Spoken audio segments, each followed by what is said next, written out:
हरे कृष्णा। आज का सत्र ज्वाइन करने के लिए धन्यवाद। तो चलिए आज का सत्र शुरू करते हैं अपने मंगलाचरण प्रेयर्स के साथ। ओम ज्ञानतिमिरन्धस्य ज्ञानञ्जनशलाकया चक्षुरुन्मीलितं येन तस्मै श्रीगुरुवे नमः। श्रीचैतन्यमनोभीष्टं स्थापितं येन भूतले स्वयं रूपा कदा मह्यं ददाति स्वपदान्तिकं। वन्देऽहं श्रीगुरो श्रीयुतपदकमलं श्रीगुरुन् वैष्णवंश्च श्रीरूपं साग्रजातं सहगणरघुनाथान्वितं तं सजीवं साद्वैतं सावधूतं परिजनसहितं कृष्णचैतन्यदेवं श्रीराधाकृष्णपदान् सहगणललिता श्रीविशाखान्वितांश्च।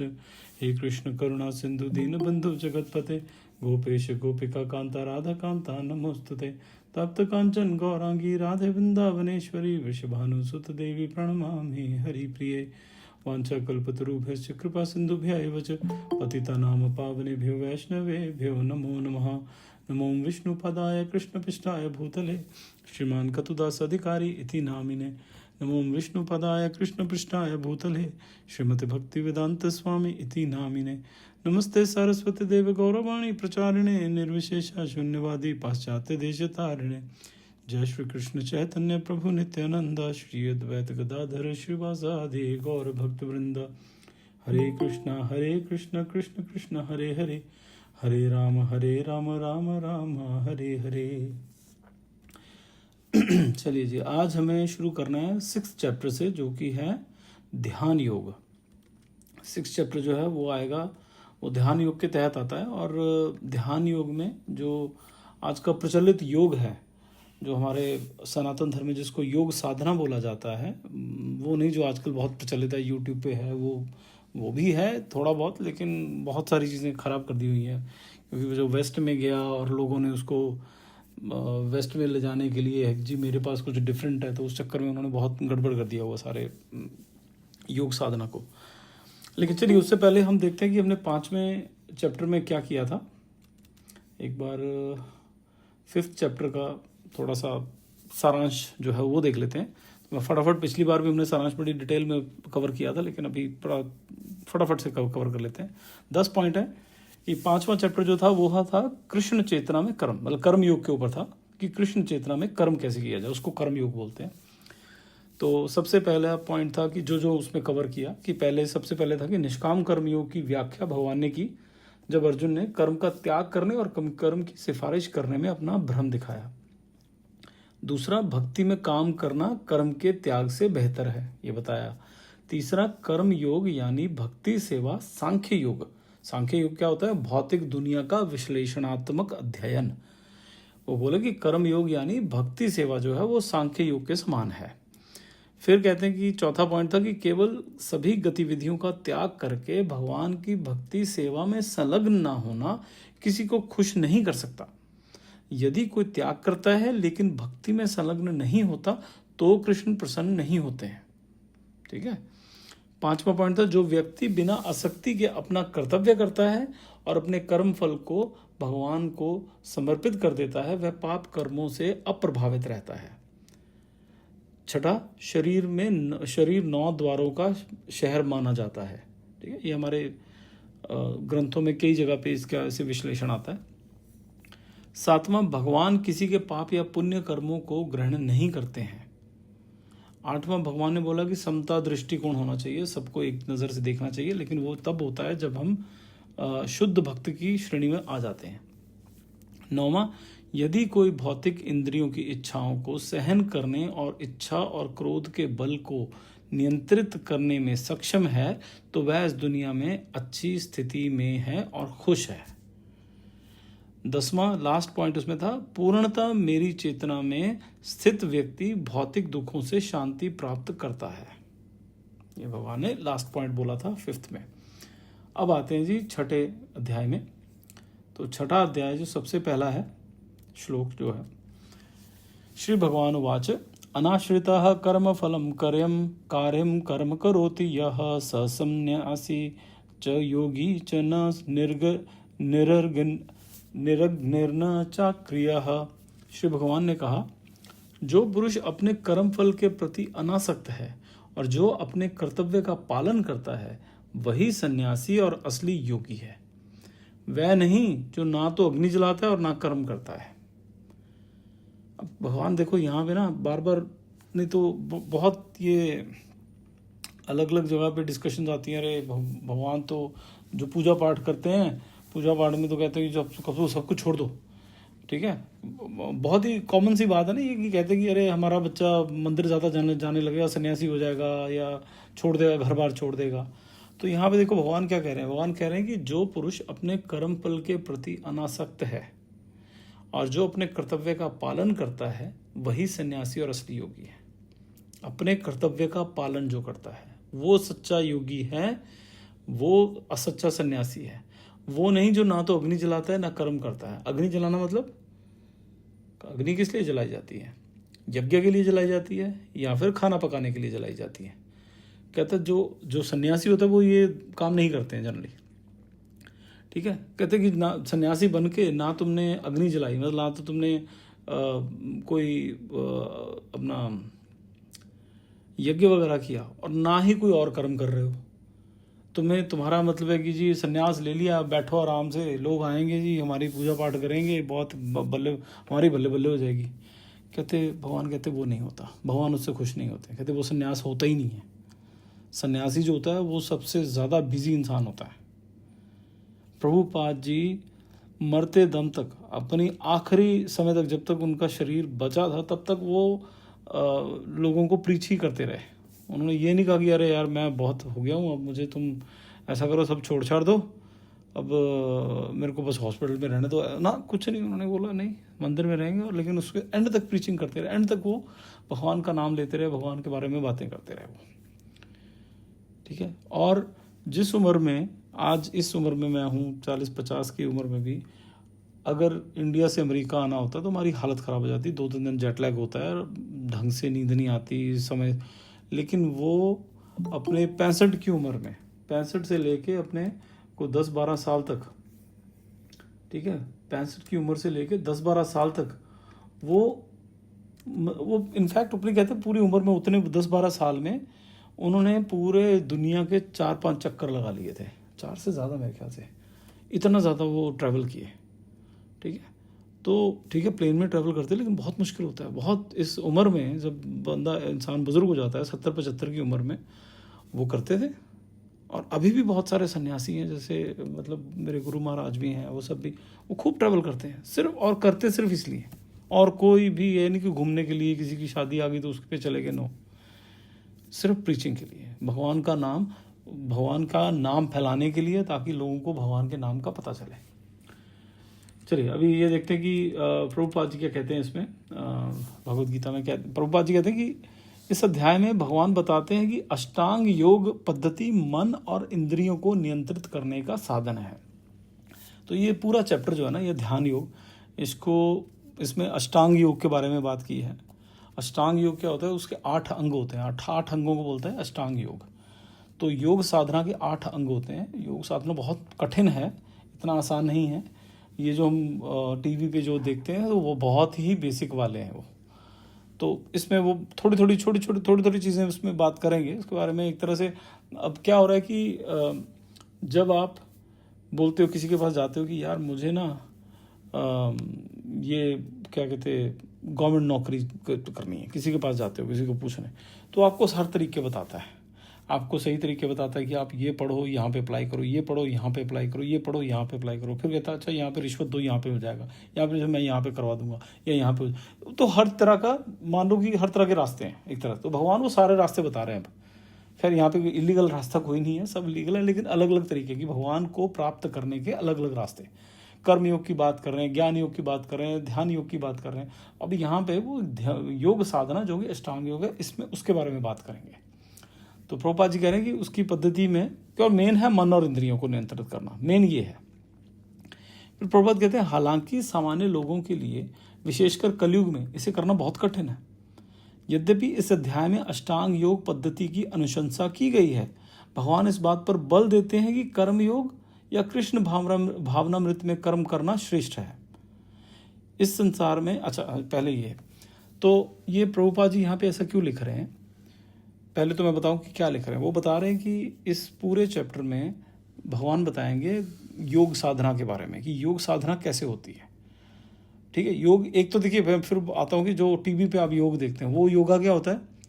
वो एक तरह से एक बड़े कोई आचार्य बड़ा अच्छा बोले, वो कहते हैं आज की योगा जो है ना, वो सिर्फ ये रह गई है कि अच्छे से सुबह पेट साफ हो जाए और अच्छे से खा सकें, बस। इसके अलावा कुछ नहीं है कि अच्छे से बस पेट साफ हो जाए हमारा, ठीक है, तो बस हो गई योग साधना। उतना ही योग साधना से चाहिए, इससे ज़्यादा नहीं। लेकिन योग का तो असल मतलब है क्या? योग का मतलब है जुड़ना, मतलब भगवान से जोड़ना। वो पद्धति जो है, वो जो क्रियाएं हैं, वो जो एक प्रोसेस है, उसको योग साधना बोलते हैं।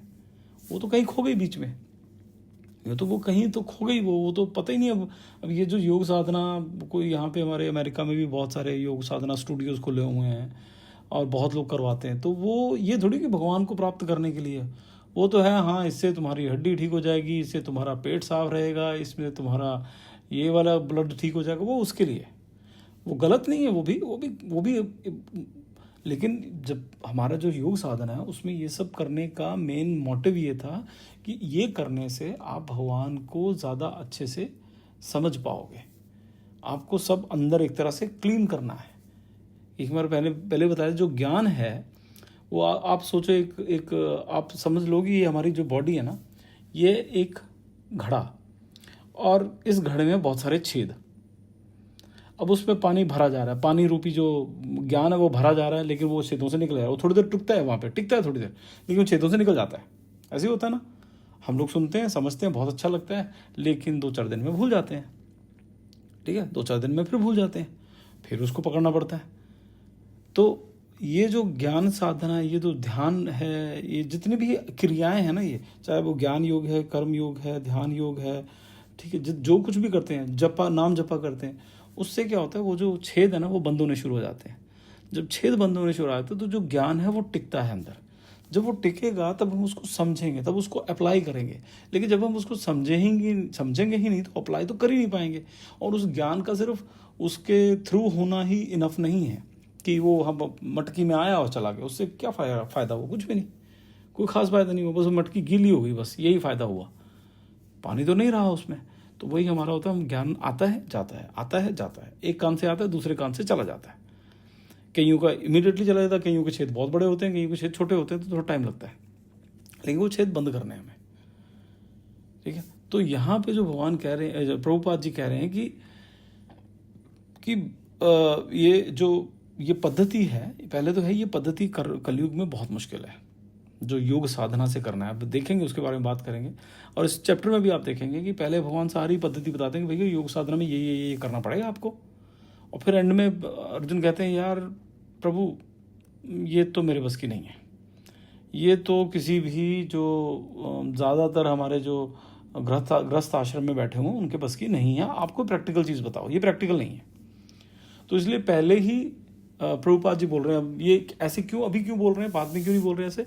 क्योंकि हो सकता है मान लीजिए आपने सिर्फ ये वाला चैप्टर सुना, आई मीन ये वाला वर्स पढ़ा, ये वाला श्लोक पढ़ा, इसके बारे में सुना, आपने कहा यार योग साधना तो बहुत बढ़िया होती है, आपने आगे पढ़ा ही नहीं। ठीक है, तो इसलिए प्रभुपाद आपको हर एक श्लोक में एंड में प्रभुपाद ऐसा बताएंगे बार बार कि नहीं देखिए, ये सबसे अच्छा तरीका नहीं है आज के युग में। आज के युग की बात करें, हम कलयुग की बात करें, कलयुग में सबसे अच्छा तरीका नहीं है भगवान को पाने का, ये बार बार बताएंगे। तो बोलते हैं कि ज़्यादा अच्छा क्या है, कर्मयोग या कृष्ण भावनामृत, वो ज़्यादा आसान है और वो ज़्यादा श्रेष्ठ है। इस संसार में प्रत्येक व्यक्ति अपने परिवार और उनके जीवन यापन के लिए कर्म करता है, लेकिन कोई भी व्यक्ति किसी न किसी स्वार्थ, किसी न किसी व्यक्तिगत संतुष्टि के बिना, चाहे वह केंद्रित हो या विस्तृत, कर्म नहीं करता। ठीक है ना, हम सारे कर्म जो करते हैं कोई ना कोई उसका संतुष्टि के लिए करते हैं ना, कोई स्वार्थ होता है, कोई व्यक्तिगत संतुष्टि होती है हमारी, उसी के लिए करते हैं, वैसे तो नहीं करते हैं। पूर्णता की कसौटी कृष्ण भावनामृत में कर्म करना है, ना कि कर्म के फल भोगने के उद्देश्य से है। कि जो पूर्णता होगी ना हमारी जिंदगी का, जो सार है, जो पूर्णता हमें मिलेगी, वो तब मिलेगी जब हम कर्म जो करेंगे अपने लिए नहीं, भगवान के लिए करेंगे, उसको भगवान से जोड़ देंगे। कृष्ण भावनामृत में कर्म करना प्रत्येक जीव का कर्तव्य है, क्योंकि सभी स्वाभाविक रूप से परमेश्वर के अंश हैं। फिर प्रभुपाद कहते हैं कि योगी और सन्यासी स्वार्थी कारणों से योग करते हैं या यज्ञ करना छोड़ देते हैं, जैसे अपनी आत्म तृप्ति के लिए या निराकार ब्रह्म के साथ एकाकार होने के लिए। कि ये सब स्वार्थ है, कहते हैं इसको बोल रहे, कहते हैं कि ये स्वार्थी है। स्वार्थ कैसे है कि मुझे आनंद मिलेगा, मुझे वहाँ पे मोक्ष प्राप्त होगा, उसमें मैं है, ठीक है ना, उसमें मैं है। जब तक उसमें मैं है तब तक वो स्वार्थ है कि मुझे प्रसन्नता होगी, मुझे संतुष्टि मिलेगी। जब होगा भगवान को संतुष्टि मिलेगी, इससे भगवान प्रसन्न होंगे, वहाँ पे होगा, फिर होगा वो जो निस्वार्थ है। ठीक है, निस्वार्थ तो वही होता है जब हम अपने लिए नहीं दूसरे के लिए करते हैं। जैसे हम अपने बच्चों के लिए करते हैं, है ना, अपने बच्चों के लिए करते हैं, अपने किसी और के लिए किया ऐसे कि हाँ उसकी खुशी के लिए, अपने लिए नहीं दूसरे को, लेकिन उसकी खुशी में हमें संतुष्टि मिल रही है। ये है निस्वार्थ। संतुष्टि तब भी मिल रही है, हो सकता है ना भी मिले, हो सकता है दर्द हो, लेकिन फिर भी वहाँ पे निस्वार्थ जो सेवा है, ऐसे ही भगवान की सेवा जो है निस्वार्थ करनी चाहिए। उसको भी बोलते हैं कि ये जो मोक्ष प्राप्ति हो ना, जो वैष्णव है, वैष्णव ये मानते हैं कि जो मोक्ष प्राप्ति वो भी स्वार्थ है, उसमें भी स्वार्थ है। वो भी हाँ, अच्छी मोक्ष प्राप्ति को छोटा काम नहीं है, इसमें ये जो ध्यान योग है से मोक्ष प्राप्ति होगी, लेकिन वो परम सत्य या सबसे ऊपर वाला स्थान नहीं है। चलिए आगे बढ़ते हैं। 6.2 संसनन्यासमिति प्राहुर्योगम तम विधि पांडव नाह्यसनन यस्त संकल्पो योगी भवति कश्चन। हे पांडुपुत्र, जिसे सन्यास कहते हैं उसे ही तुम योग अर्थात पर ब्रह्म से युक्त होना जानो, क्योंकि इंद्रिय तृप्ति के लिए इच्छा को त्यागे बिना कभी योगी नहीं हो सकता है। जिसे सन्यास कहते हैं उसे ही तुम योग अर्थात पर ब्रह्म से युक्त होना जानो। ठीक है, जो सन्यास होता है एक तरह से वही, लेकिन वो सन्यास की परिभाषा क्या है वो आगे बोल रहे हैं, कहते होना जानो, क्योंकि इंद्रिय तृप्ति के लिए इच्छा को त्यागे बिना कोई भी योगी नहीं हो सकता। कि इंद्रिय तृप्तियां जो है, जो हमारे इंद्रियां हैं, इनकी तृप्ति की इच्छा को त्यागना ही पड़ेगा, तभी योगी बनता है। योगी सन्यासी तभी बन सकते हो जब हम ये इंद्रियों की तृप्ति को छोड़ दें। कि क्या खाना मिल रहा है इससे कोई ज़्यादा फर्क नहीं पड़ रहा। ठीक है, मतलब वो क्या खाना, मतलब ये नहीं कि कुछ भी, लेकिन हाँ उसके स्वाद का बहुत ज़्यादा वो नहीं कि हाँ मुझे नहीं, आज तो सुबह मुझे छोले भटूरे ही चाहिए, इसमें नमक ज़्यादा क्यों हो गया, इसमें कम क्यों हो गया, इसमें मिर्ची मेरे हिसाब से क्यों नहीं। वो सब जब छोड़ दिया, उसमें बहुत ज़्यादा ध्यान नहीं है, और फिर कि मुझे ये भी देखना है, मतलब आँखों को अच्छी अच्छी चीज़ें, भगवान के अलावा और चीज़ें अच्छी अच्छी देखनी है, तो ये सब इंद्रियां जो है, ये तृप्ति जो है छोड़नी पड़ेगी। उसको बोलते हैं योग या सन्यास। इसमें प्रभुपाद जी क्या बोलते हैं, कहते हैं कि वास्तविक सन्यास योग या भक्ति का अर्थ है कि व्यक्ति को जीव के रूप में अपनी स्वाभाविक स्थिति को जानना चाहिए और उसके अनुसार कार्य करना चाहिए। ठीक है, वास्तविक सन्यास कहते हैं ये है, जो योग या सन्यास जिसको बोल रहे हैं वो मेन ये है कि योग क्या है, भगवान से जुड़ना है ना। तो उसका मतलब क्या है, उसका अगर बहुत हाई लेवल पे बात करें तो उसका मतलब ये है कि हम अपने बारे में जाने, पहले हम कौन है, हम भगवान का अंश है, राइट, हम भगवान का अंश है और हमारा स्थान भगवान के साथ है। तो वो जानना बहुत ज़रूरी है और उसके हिसाब से कार्य किया जाए कि हम भगवान के अंश, उस हिसाब से काम करें। जीव की कोई पृथक स्वतंत्र पहचान नहीं है, वह परम की सीमांत ऊर्जा, मतलब इसके अलावा हमारी और कोई पहचान नहीं है। हम भगवान के अंश हैं, हम हमेशा भगवान के साथ रहते हैं और वहीं पे सबसे ज़्यादा खुश रहेंगे, ये हमारी पहचान है। इसके अलावा ये जो शरीर है, कभी हम कुत्ते बने हैं, कभी इस बार इंसान बन गए हैं, अगली बार पता नहीं गाय बनेंगे, बैल बनेंगे, घोड़ा बनेंगे, सूअर बनेंगे, क्या बनेंगे पता नहीं, और हो सकता है इंसान ही बन जाए दोबारा फिर से। ठीक है, तो ये हमारी पहचान ही है, शरीर पहचान ही है, शरीर तो बदलता रहता है, लेकिन हमारी पहचान है हम एक आत्मा हैं और हम भगवान के अंश हैं। हमें भगवान के साथ ही खुशी मिलेगी और कहीं हमें प्रसन्नता नहीं मिल सकती। अच्छा, फिर कहते हैं कि जब वह भौतिक ऊर्जा में फंस जाता है, ठीक है, तो वह बद्ध हो जाता है और जब वह कृष्ण भावना भावित होता है या आध्यात्मिक ऊर्जा के प्रति जागरूक होता है, तब वह अपने जीवन की वास्तविक और स्वाभाविक अवस्था में होता है। ठीक है, हमारी स्वाभाविक अवस्था जो है, जो क्योंकि हम अब क्या होता है ना कि जैसे इसमें बड़ा अच्छा एक एग्जाम्पल है कि मछली है। मछली कहाँ रहती है? पानी में। अब उसको पानी से बाहर निकालो तो क्या होती है? वो तड़पती है। अब जब अगर मछली बोले नहीं मुझे तो पानी के बाहर रहना है, तो वो तड़पती रहेगी, वो रहने की कोशिश करे लेकिन तड़प रही है, दर्द हो रहा है उसको। लेकिन थोड़े टाइम पे मान लो अगर जी सकी उसमें, तो उसको थोड़े टाइम पे, या हो सकता है छोटे पानी में, थोड़े पानी में वो तैर रही है इधर उधर, बड़ी खुश है। ठीक है, शुरू में परेशान होती है लेकिन बाद में हो जाती है, लेकिन उसमें एडजस्ट करने की कोशिश करती है। अब बड़ी हो गई है, छोटा पड़ रहा है, लेकिन वो परेशान हो रही है उसमें। हमारी सिचुएशन वैसी ही है। हम हैं ये आध्यात्मिक जगत के प्राणी, आ गए हैं यहाँ पे, अब यहाँ पे आके तड़प रहे हैं, लेकिन अब हमें आदत पड़ गई है उस तड़पन की, उस तड़पने की आदत पड़ गई है। उसने ये बोल दिया, वो मेरे पास नहीं आया, मैंने उसको ये करना है, उसने मुझे ऐसे बोल दिया, उसने मुझे, हम उसी में घुसे हुए हैं। हम यही, उसने मुझे ये देना है, मुझे ये करना है, मुझे ये गाड़ी लेनी है, मुझे ये घर लेना है, मुझे ये टीवी लेना है, मुझे मोबाइल लेना है, मुझे मोबाइल में ये वाली रील्स डाल, बस इसी में फंस गए हम लोग। ठीक है, हम क्या ढूंढ रहे हैं इन सब में? आनंद। आनंद वहाँ पे है नहीं, यहाँ पे उसमें हम ढूंढते रहते हैं, और हमें मिलता है यहाँ पे टेम्परेरी आनंद। कभी थोड़े थोड़े टुकड़ों में हमें आनंद मिलता है, हम बड़े खुश हो जाते हैं उसी में। ठीक है, हम उसी में बड़े खुश हो जाते हैं। तो लेकिन आनंद जो भरपूर आनंद का है वो है आध्यात्मिक जगत में, क्योंकि हम आए वहाँ से हैं। अब यहाँ पे हम तड़प रहे हैं, जैसे वो मछली का है।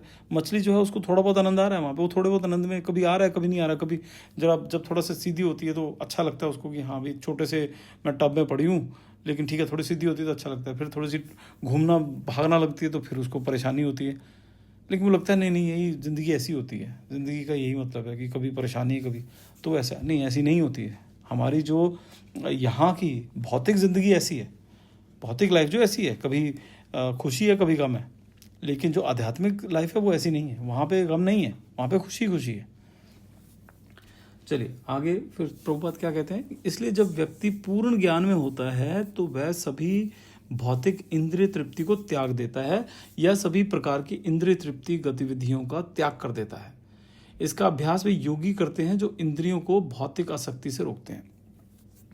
कहते हैं कि जो व्यक्ति ये पूर्ण ज्ञान जिसको आ गया ना, अब आपको सुना, आपको समझ में आ गया, लेकिन क्या उसको समझ में आना बोलेंगे हम? समझ में आने का तो मतलब ये होता है ना कि मैंने उसको फिर अप्लाई किया। कि जैसे अगर मैंने मैथ का फॉर्मूला कोई जाना, जब मैं नया नया मैथ में जब बच्चा जैसे गया, जब मान लो मैथ की क्लास में, वहाँ उसने सीखा भैया 2+3 5 होता है।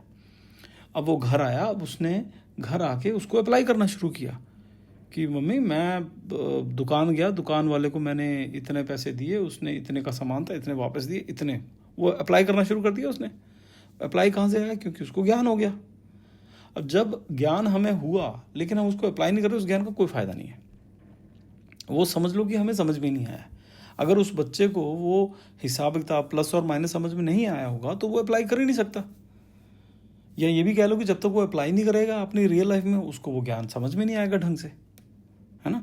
तो यहाँ पे भी यही है कि जब तक हम उसको रियल लाइफ में, और यहाँ पे इंद्रिय तृप्ति को छोड़ने का मतलब ये नहीं है कि संन्यास ले लोगे, लेकिन बोल रहे हैं कि संन्यास ये भी है कि इंद्रिय इसी जीवन में रहना, यहीं पे रहना, लेकिन बिल्कुल आराम। मैं यहाँ पे बहुत सारे ऐसे लोगों को जानता हूँ जो बिलियनियर हैं, बिलियनियर मतलब करोड़पति हैं, ठीक है, करोड़ोंपति हैं, लेकिन उनका पहरावा देखोगे बिल्कुल सादा, देख के पता ही नहीं लगा। और इंडिया में भी ऐसे बहुत सारे, देख के लगेगा ही नहीं कि ये इतने पैसे वाले लोग हैं, या इनके घर इतने बड़े बड़े हैं, या ये इतनी कंपनीज के मालिक हैं, इतने बिजनेसेस हैं इनके, वो पता ही नहीं चलता है, क्योंकि वो बिल्कुल सादा जीवन। उनका खाना पीना, उनको आप घर पे बुलाओ, उनके साथ खाना खाओ, लगेगा ही नहीं आपको कि वो यार इतने बड़े घर में रहते हैं या इतने अमीर लोग हैं कि जहाँ पे घर में नौकर जाकर रखे हुए हैं उन्होंने, लगता ही नहीं है। तो ये है कि उसमें क्या है कि वो इंद्रिय तृप्ति को उन्होंने रोका हुआ है। ऐसा नहीं कि पूरी तरह से छोड़ दिया है, लेकिन हाँ रोका हुआ है, थोड़ा सा कंट्रोल करके रखा है कि अभी जब टीवी देखना है, जैसे कंट्रोल कैसे करना है, टीवी देखना है तो ऐसी चीज़ देखो जिससे आपका मन विचलित ना हो।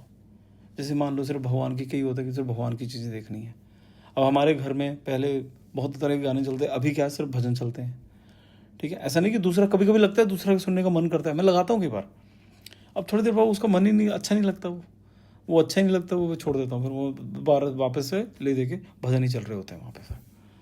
तो ये कोशिश कर रहे हैं हम इंद्रियों को अपने कंट्रोल करने का, कि खाना जो है वो 3-4 बार ना खाया जाए, 1 या 2 बार खाया जाए, और उसमें भी उसको थोड़ा सा सादा रखा जाए, बहुत ज़्यादा ना, कभी कभी खाया जाए, ठीक है, खाना पड़ता है, लेकिन इस तरह से इंद्रियों को कंट्रोल करने का एक तरीका है। अगेन हम उस प्रोसेस में नहीं जाते हैं, हर एक का अपना अपना तरीका है, लेकिन इंद्रियों को कंट्रोल करना, आँखों को, कानों को क्या सुने, उल्टी सीधी बातें ना सुनी जाए, बोलना जो है, गालियाँ ना बकी जाए फालतू, ठीक है, उसको प्यार से ज़्यादा बोला जाए, ज़्यादातर जो है वो प्यार बोला। एक किसी ने बताया, कोई मैंने स्टडी सुना कि कहते जब आप बहुत ज़ोर से चिल्लाते, पता नहीं कितनी सच है वो, लेकिन कहते जब आप बहुत ज़ोर से चिल्लाते हो किसी पे, ठीक है, अगर आपने 15 से 20 सेकंड चिल्ला दिया किसी पे, तो एक दिन के लिए आपकी इम्यूनिटी डाउन हो जाती है, ऐसा बोलते हैं, मुझे नहीं पता उसकी वजह सच है कि नहीं है, लेकिन हाँ ये तो है कि एनर्जी आपकी डाउन हो जाती है, नकारात्मकता आपके दिमाग में आ जाती है, वो दिमाग से जल्दी जाती नहीं है।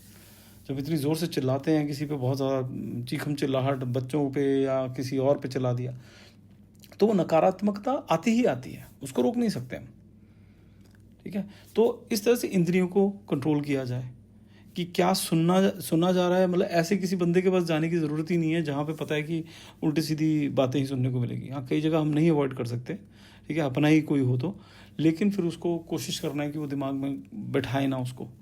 तो इस तरह से इंद्रिय तृप्ति करने के बहुत सारे, हमारी जितनी भी इंद्रियां हैं उन सबको कैसे कंट्रोल करना है वो हमें खुद, हर एक अपना अपना लेवल है, उस हिसाब से हमें करना है, लेकिन वो करना चाहिए हमें। अच्छा, फिर आगे बढ़ते 6.3, आरुरुक्षोर्मुनेर्योगं कर्म कारणमुच्यते, योगारूढ़स्य तस्यैव शमः कारणमुच्यते। अष्टांग योग के नव साधक के लिए कर्म साधन कहलाता है, और योग सिद्ध पुरुष के लिए समस्त भौतिक कार्यकलापों का परित्याग ही साधन कहा जाता है। यहाँ 2 चीज़ें बोली हैं, एक कर्म साधन, नव साधक जो कहते हैं, अष्टांग योग के नव साधक के लिए कर्म साधन कहलाता है, और योग सिद्ध पुरुष के लिए समस्त भौतिक कार्यकलापों का परित्याग ही साधन कहा जाता है। ये दोनों के अलग अलग लाइन्स है, एक अष्टांग योग कर रहा है, एक योगी है, योग सिद्ध पुरुष है। जो अष्टांग योग है, जो योग अभी कर रहा है, अष्टांग योग को कर रहा है, वो जो नया साधक है उसके लिए जो कर्म है वही साधन है। अपना कर्म जो है वो सेट करके रखे कि क्या करना है क्या नहीं करना है, कुछ यम है कुछ नियम है, वो सब है तो वो करे। लेकिन जो योग सिद्ध है वो सारे के सारे जो मटेरियल एक्टिविटीज़ है ना, उन सब का त्याग कर देता है वो। अब ये हम योग साधना की बात कर रहे हैं, ये हमारे लिए प्रैक्टिकल नहीं है। ये अब हम योग साधना जो प्रॉपर योगी होते हैं उनकी बात कर रहे हैं। अब इसमें प्रभुपाद थोड़ा सा बताते हैं। प्रभुपाद कहते हैं कि परमेश्वर से युक्त होने की विधि योग कहलाती है। इसकी तुलना उस सीढ़ी से की जा सकती है जिससे सर्वोच्च आध्यात्मिक सिद्धि प्राप्त की जाती है। ये सीढ़ी जीव की अधम अवस्था से प्रारंभ होकर आध्यात्मिक जीवन के पूर्ण आत्मा साक्षात्कार तक जाती है। मतलब प्रभुपाद एक तरह से समझाने की कोशिश कर रहे हैं कि देखिए, आप मान के चलिए कि जो भगवान से जब हम लोगों ने जुड़ गए ना, तो वो टॉप वाली सीढ़ी है, और ऐसे नीचे बहुत सारी सीढ़ियाँ, वो सीढ़ियाँ चढ़ के जा रहे हैं। और सबसे नीचे वाली सीढ़ी कौन सी है? जब हम पैदा होते हैं, हम शुरू हो रहे हैं, वो सबसे नीचे वाली सीढ़ी है। ऐसे ही ऊपर तक ये सारी सीढ़ियाँ हैं, हर सीढ़ी अलग अलग एक प्रोसेस है, ठीक है। इसमें जैसे कहते हैं कि ये सीढ़ी जीव की अधम अवस्था से प्रारंभ होकर आध्यात्मिक जीवन के पूर्ण आत्म साक्षात्कार तक जाती है। विभिन्न चढ़ावों के अनुसार इस सीढ़ी के विभिन्न भाग,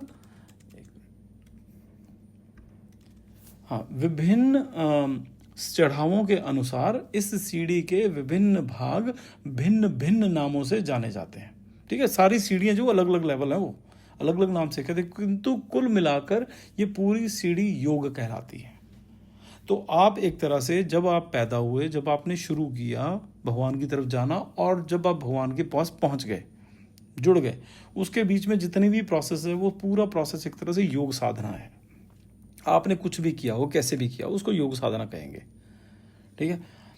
कहते हैं इसे 3 भागों में विभाजित किया जाता है, मतलब बहुत ब्रॉडली, बहुत ही छोटे छोटे बहुत सारे पार्ट्स हैं उसके, लेकिन बहुत ब्रॉडली अगर देखा जाए तो 3 भागों में विभाजित किया जा सकता है: ज्ञान योग, ध्यान योग और भक्ति योग, ठीक है। सबसे पहले ज्ञान योग। ज्ञान योग कैसे कि आप ज्ञान लेने की कोशिश करते हो। जब आप ज्ञान लेते हो सबको समझ में आ रहा है यार भगवान ये है। जब आपको भगवान समझ में आया था फिर आप भगवान पे ध्यान लगाते हो। जब आप भगवान पे ध्यान लगाते हो आपको भगवान थोड़े थोड़े दिखने शुरू होते हैं। दिखने मतलब उनका हल्का सा पावर महसूस होता है, तो आप फिर उनकी भक्ति में लीन हो जाते हो। तो ये उसके स्टेप्स हैं, सीढ़ियाँ हैं जो कि भगवान के पास ले जाते हैं हमें।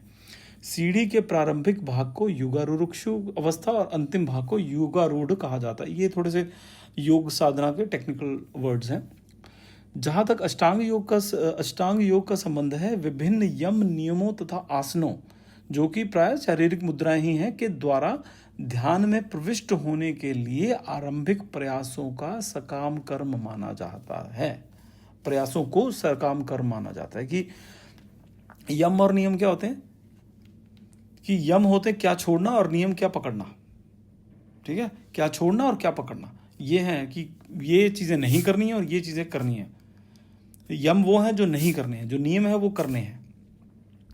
तो कहते आसनों में वो कि विभिन्न यम नियम तथा आसन के द्वारा ध्यान में प्रविष्ट होने के लिए आरंभिक प्रयासों को सकाम कर्म माना जाता है। कि उसको ये हम अलग अलग आसन करते हैं, हम उसमें फिर कई चीज़ों का फॉर्मेलिटीज़ होती हैं कि ये करना है और ये नहीं करना है। उसके हिसाब से फिर जब हम जैसे मैं एक आसन करता था उसमें था कि उससे 2 घंटे पहले कुछ खाना नहीं है, उसके 2 घंटे बाद कुछ खाना नहीं है या पीना नहीं है, ऐसा। तो ये सब एक बहुत छोटी सी बात होती है, ऐसे बहुत सारे होते हैं। ठीक है, तो आगे आएंगे थोड़े से। तो वो एक तरीका है स्टार्टिंग में ऐसे शुरू करना है। कहते ऐसे कर्मों से पूर्ण मानसिक संतुलन प्राप्त होता है जिससे इंद्रियां वश में होती हैं। जब मनुष्य पूर्ण ध्यान में सिद्धस्त हो जाता है तो विचलित करने वाले समस्त मानसिक कार्य बंद हुए माने जाते हैं। ठीक है, लेकिन किंतु कृष्ण भावना भावित व्यक्ति प्रारंभ से ही ध्यान वस्थित रहता है। कहते हैं कि ये सब करने की जो कृष्ण भावना भावित में ये सब करने की जरूरत नहीं होती। इतना बहुत कॉम्प्लिकेटेड है ये जो अभी बताया, यम नियम फिर ये आसन करने, वो बहुत कॉम्प्लिकेटेड है, इतना आसान नहीं है वो। ठीक है, चलिए अभी यहाँ पे ख़त्म करते हैं। मैं वैसे भी 2-2.5 मिनट ऊपर हो गया, तो आगे हम 6.4 से शुरू करेंगे अगले हफ्ते। आपको किसी को कोई प्रश्न हो, कोई कुछ भी कंसर्न हो या कोई आपको आशंका हो तो आप मुझे मैसेज कर सकते हैं, कॉल कर सकते हैं। तब तक अगले हफ्ते मिलेंगे। तब तक हरे कृष्णा, श्रील प्रभुपाद की जय, गुरु महाराज की जय। हरी हरि बोल।